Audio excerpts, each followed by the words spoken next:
So I want to talk about the Red Sox and the Reds for today's big game breakdown. It's a fascinating game for me.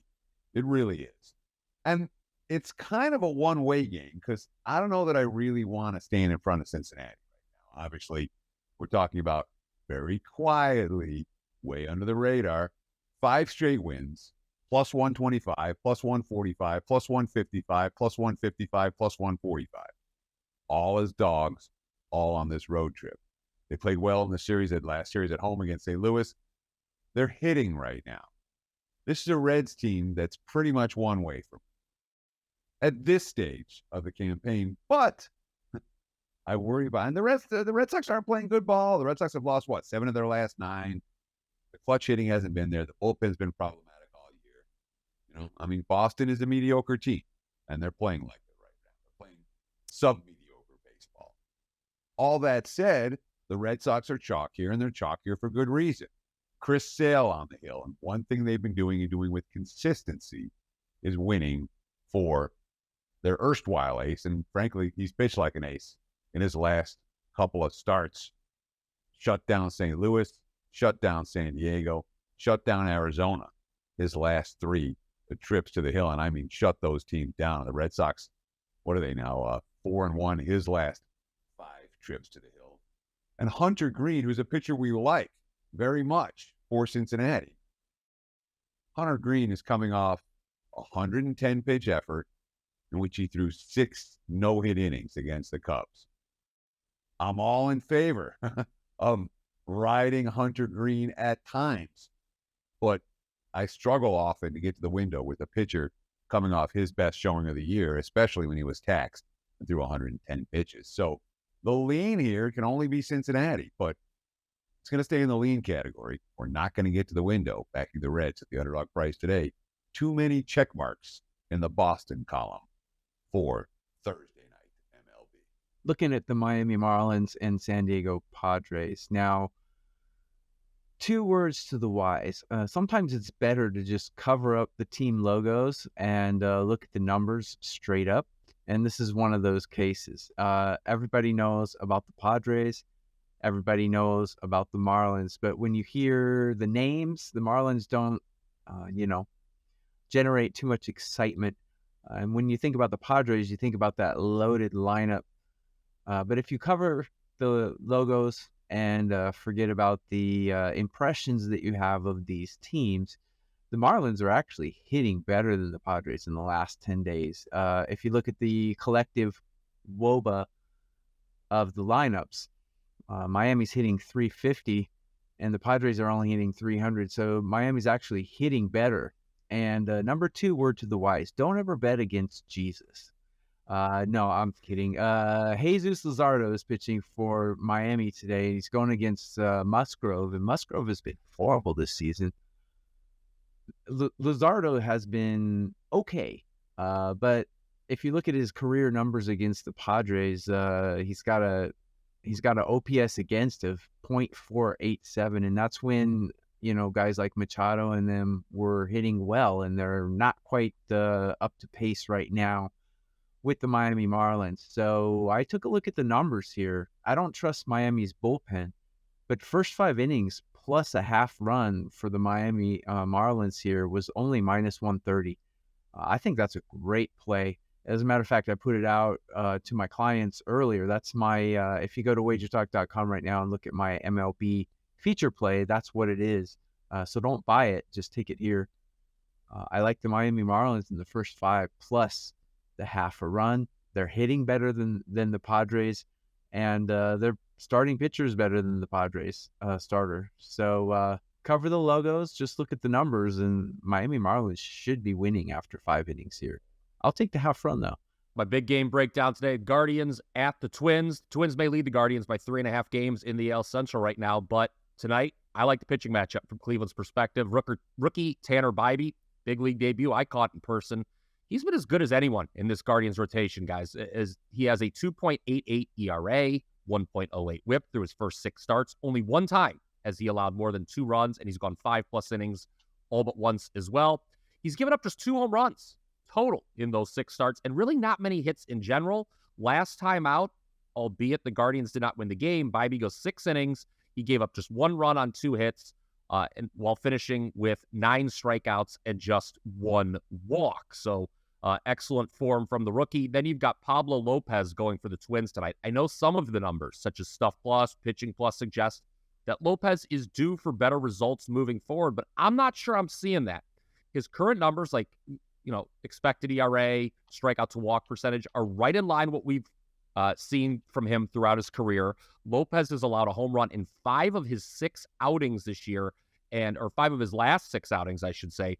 4 runs or more 4 different times, including to both Kansas City and Washington, not exactly the great lineups of our time. And at home, Lopez has a 5.47 ERA. He allowed 4 runs here his last time out in 5 2/3 innings. Plus, he had 3 walks. The Guardians lineup, I know, has kind of been the albatross of the team, but they did just score 22 runs in a series win at Baltimore to start the week. Twins, they're off an impressive series result as well, taking 2 of 3 from the Astros down in Houston. But keep in mind, Cleveland took 2 of 3 when these teams met at Progressive Field earlier this season, and they did so despite scoring only 6 runs that entire series. My expectation here, the Guardians get the better outing from their starter, and they will find enough offense to steal one on the road in a big division matchup. The Twins' offense has been pretty feast or famine themselves at the plate lately, scoring 2 runs or less in half of their last 10 games. My big game breakdown, I like the Cleveland Guardians at a plus price at Minnesota Thursday evening. Best bet time here on First Pitch. And I want to talk early start MLB on Thursday. Getaway day for the San Diego Padres in Miami playing the Marlins. We've got a total in this game sitting at 8 right now. I'm not 100% sure it's going to hold at 8, but we're seeing 8s right now in the betting marketplace. Getaway day unders, we love them to begin with. All right. San Diego is a team, I've seen them a bunch of times this year in these early start Eastern time zone games. They don't hit. They didn't hit again yesterday. It's the Padres. The Padres have a worse record than the Marlins right now, okay? San Diego is not playing the type of baseball that most bettors expected. And frankly, Jesus Luzardo bet on earlier for Miami. San Diego's track record against them, well, they've hit 194 collectively against them in their careers with an OPS of 487. That's not exactly tearing the cover off the ball. Joe Musgrove doesn't have great full season numbers. He struggled early on, and that has not been. Of course, he had that one start in Mexico City as well, which didn't help. He looked like an ace last time out against the Yankees. He mowed that team down. I'm telling you, 6 strikeouts, no walks, 6 hits, and I watched the start. He was dealing. His last 6 road starts have all stayed under. Miami still can't hit. Yeah, getaway day under. Look for the Marlins and Padres to stay under 8. There's your best bet for Thursday. Before I give out my best bet, by the time you're watching this, I will have some Asian baseball plays out. I'm eyeing a few in the KBO. So go to my page at wagertalk.com and look for some Asian baseball plays that are. With no further ado, let's go to the best bet for the day. I'm going to look at the Mets and Phillies game today. Max Scherzer is back to his old self. He's pitching really well right now. In his last 3 starts, he's gone 5 innings, 6 innings, 7 innings. He's gradually going longer, and he's given up a total of 2 earned runs in his last 3 starts. Pitching amazing. This is another one of those games where you might want to cover up the logo and just look at how teams are performing, because when you think of the Phillies, you think of Bryce Harper, you think of some big bats that they got there. But the Phillies in the last 10 days, their collective WOBA is only 292, which is way below the MLB average, where the Mets are batting 353, which is rather hefty. Pete Alonso leads the MLB in home runs with 20. So first 5 Mets, I'm going to lay the half run here in the first 5. I do not trust their bullpen. Their bullpen collective FIP is 5.71, which is awful. It's one of the worst in MLB, where Phillies bullpen in the last 10 days collective FIP is 4.68. Still not very good. You know, you could go full game and lay the -1.5, but I in this case, I just prefer to go first 5 minus the half run.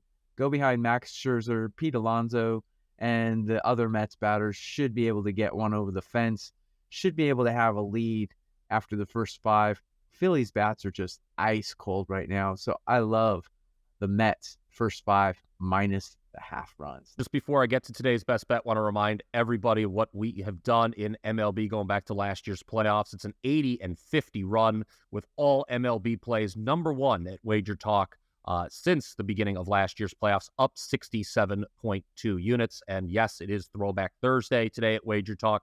You can get my top MLB play and my NBA Finals Game 1 winner for just $12 total. That's $6 each. Get them together, $12, one package tonight. Let's go 2-0 there. But here's the best bet, and we're looking at the Brewers and the Blue Jays here on Thursday afternoon. Some may be surprised that a fourth-place team is such a prohibitive favorite against a first-place team, but let's dig a little deeper, shall we? Actually, we really don't have to dig too deep to sort of expose, just how misleading those respective places are in the divisions. These teams have nearly identical records. Toronto, 29-27, Milwaukee 29-26, but I can't imagine anyone in America would argue that the American League East isn't the tougher division than the NL Central. The Blue Jays outside their division, 23-12. Secondly, the Blue Jays' run differential this season is sitting at a very respectable plus 23. Meanwhile, the Brew Crew, despite being a first-place team, have actually been outscored this season by 24 runs. So kind of a bit of a fraudulent division leader in my eyes there. Then you got to take a look at the pitching matchup we've got on tap. Kevin Gausman on the hill for Toronto. I like him a lot. I thought he's very unlucky last season to finish 12-10, given some of his numbers. He was number 2 in FIP this season. Unfortunately, some of the same bad luck for Gausman. He's only 3-3 despite 8 quality starts and 11 trips to the mound.